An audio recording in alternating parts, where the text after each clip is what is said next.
विश्व शांति सेवा charitable trust की एक पहल। क्या है हमारी संस्कृति, क्या है हमारा धर्म,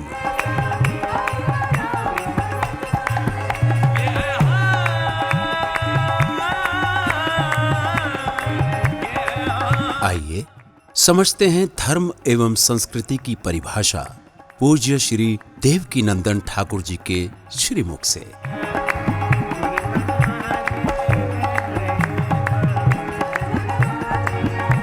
सभी दर्शकों को एक बार पुनः राधे राधे। जैसा कि आप अनेकों प्रश्न करते हैं, उनका आंसर यहाँ से देने की कोशिश आजकल इस शरीर ने प्रारंभ की है। अभी मेरे मन में या लोगों के प्रश्न से भाव भी आया कि कुछ अच्छी चीज़ें, भक्ति की चीज़ें भी आपको बता दी जाएं। आप एक बात समझ लीजिए, जब जीव भगवान की शरणागति प्राप्त करता है और भगवतमय हो जाता है तो वो संत महात्मा भी किसी तीर्थ से कम नहीं हो जाते। ऐसे संत महात्मा भी जो अहरनेस, बहुत से लोग मेरे से कहते हैं कि महाराज जी हमारे पास इतनी व्यस्तता है, हम इतने व्यस्ततम समय में से कैसे समय निकालें और कैसे भक्ति करें। अरे भाई, ये तो आपका बहाना है। सच ये है कि सबसे ज़्यादा व्यस्त तो परमात्मा है, फिर भी वो हमारे लिए समय निकालता है। हमें कैसे समय निकालें? तो हमें समय निकालना ही चाहिए, क्योंकि जो जीव भगवान का हो जाता है और अहरनिश भगवान का चिंतन करता है, वो क्या नहीं कर सकता। एक व्यक्ति तीर्थ यात्रा करने जा रहा था, गंगा स्नान करने जा रहा था। तो जब जा रहा था तो रास्ते में उसकी पनैया टूट गई। तो जब पनैया टूट गई तो वहीं थोड़ी आगे ही भक्त रैदास जी महाराज पनैया गांठने का काम कर रहे थे। तो उस यात्री ने, वो चुकल में जन्म लिया हुआ था, उसे उस चुकल का अभिमान था। उसने अपनी पन्हाई यूं ही फेंकते हुए कहा, अरे भाई तुम तो ये पनैया गांठने का काम करते हो, जूती गांठने का काम करते हो, जरा मेरी जूती टूट गई है, इसे ठीक कर दो। तो उसने ठीक कर दी, भक्त रैदास जी ने ठीक कर दी। भगवत चिंतन करते रहे और जूती को ठीक करके उनकी तरफ बढ़ा दिया। उन्होंने कहा, अरे दूर से ऐसे ही हमसे टच मत करिए, ऐसे ही फेंक दो। तो उन्होंने खिसका दी उनकी तरफ। तो उस यात्री ने 1 टका, उस समय 1 टके की बहुत वैल्यू हुआ करती थी, 1 टका दिया कि लो तुम्हारी मेहनत का फल है, ये रखो। तो रैदास जी ने कहा, नहीं, आप कृपा करिए, हम तो यहीं बैठे हैं, आप तो माँ भगवती के तट पर जा रहे हैं, भगवती गंगा में स्नान करेंगे, ये कितने सौभाग्य की बात है। तो आप जा रहे हैं।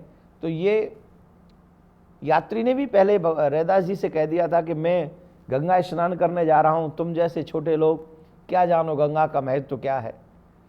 तो रैदास जी ने कहा, हम तो बहुत छोटे लोग हैं, नीच लोग हैं, अधम लोग हैं, हम गंगा में स्नान नहीं कर सकते, क्योंकि हम गंगा में स्नान करेंगे तो गंगा अपवित्र हो जाएगी। इसलिए आप कृपा करिए, ये जो 1 टका आप मुझे दे रहे हैं, ये माँ भगवती को जाके मेरी तरफ से भेंट चढ़ा दीजिएगा। अब भगत जी की बात सुनी, वो यात्री उसको लेकर चल पड़े। और जब भगत जी लेकर गए, तो यात्री लेकर गए, तो गंगा स्नान किया और गंगा स्नान करके रैदास जी के द्वारा दिया हुआ वो 1 टका कहने लगे, हे बा भगवती, ये किसी भक्त ने तुम्हारे लिए भेजा है, वो रैदास ने, ये 1 टका है, इसे स्वीकार करो। और जैसे ही डाला तो देखते हैं कि वहाँ एक हाथ गंगा में प्रकट हो गया, अर्थात माँ भगवती गंगा ही स्वयं प्रकट हो गई और कहने लगी, आहा धन्य है, मेरे भगत जी ने मेरे लिए उपहार भेजा है, लाइए मुझे दीजिए। अब तो वो यात्री भौचंगे रह गए, उच्च कुल का अभिमान था, भजन का अभिमान था, फिर भी दंग रह गए कि एक जूती गांठने वाले की भेंट माँ गंगा स्वयं स्वीकार कर रही है। तो जब जाने लगे यात्री, तो उन्होंने कहा, सुनो, माँ भगवती ने आवाज़ दी और कहा, ये मेरी तरफ से मेरे भक्त को एक छोटा सा उपहार देना।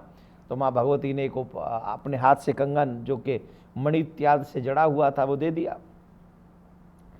तो वो जब वो लेके चला, तो उसके मन में, एक यात्री के मन में लालच आ गया। उसने सोचा, क्यों, रैदास को क्या पता कि माँ भगवती ने मुझे क्या दिया है, क्यों ना मैं इस कंगन को इस राजा के रानी को दूं, राजा को जाके भेंट करूं तो राजा प्रसन्न होंगे, मुझे उपहार इत्यादि देंगे। तो राजा के पास में पहुंच गया। राजा के पास जब पहुंचा तो रानी ने वो जब इतना सुंदर वेश कीमती हार देखा, कंगन देखा, बड़े प्रसन्न हो गई। उन्होंने कहा कि एक ही कंगन है, मुझे दूसरा भी चाहिए। यात्री उस समय सोच रहा था राजा मुझे उपहार देगा, लेकिन रानी की फरमाइश ने उसके लिए मुसीबत खड़ी कर दी।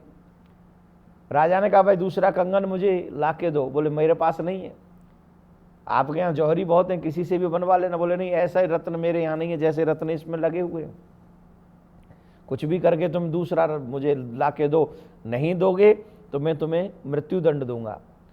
अब तो बेचारे के प्राणों का संकट आ गया।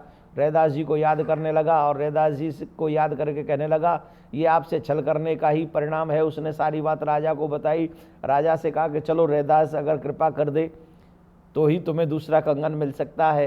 राजा और वो यात्री दोनों ही रैदास जी के पास में पहुँचे और रैदास जी को सारी बात उस यात्री ने बता दी। तो राजा से पूछा, राजा तुम दूसरा कंगन चाहते हो? आओ मैं तुम्हें वो दूसरा कंगन देता हूँ। और जैसे ही राजा ने वो कहा कि हाँ मुझे चाहिए, तो रैदास जी ने वो चटाई उठाई जिस चटाई पर बैठकर वो भजन करते हैं, वो अपना काम करते हैं, उसके नीचे देखा एक बहुत बड़ा खजाना है। ऐसे एक नहीं लाखों कंगन है। और इस दृश्य को देखकर दोनों राजा और यात्री उनके चरणों में गिर पड़े और भगत रैदास जी की जय जयकार करने लगे। सच यह है, जो संत जो भक्त अहरनिश परमात्मा का चिंतन करते हैं, चाहे देश में विदेश में परदेश में रहते हैं, लेकिन अपने हरि का स्मरण करते रहते हैं, वो चलते फिरते तीर्थ हैं। वो जहाँ पहुँच जाएं वो अपने आप में तीर्थ यात्रा हो जाती है। इसलिए ऐसे संतों का सानिध्य करके अपनी भक्ति को आगे बढ़ाएं और परमात्मा की प्राप्ति करें। ऐसा मैं आप सबको एक छोटा सा विचार प्रदान करता हूँ। अभी फिर मिलेंगे किसी और प्रश्न को लेकर। अभी के लिए राधे राधे।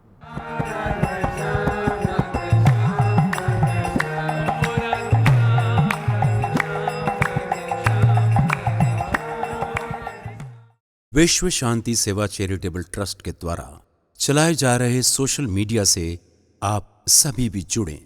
YouTube के सब्सक्राइबर बनने के लिए YouTube में टाइप करें देवकीनंदन जी महाराज। फेसबुक पर पूज्य महाराज जी के आधिकारिक पेज को लाइक करने के लिए देवकीनंदन ठाकुर जी सर्च करें। ट्विटर पर पूज्य महाराज जी को DN_ठाकुर_जी फॉलो करें।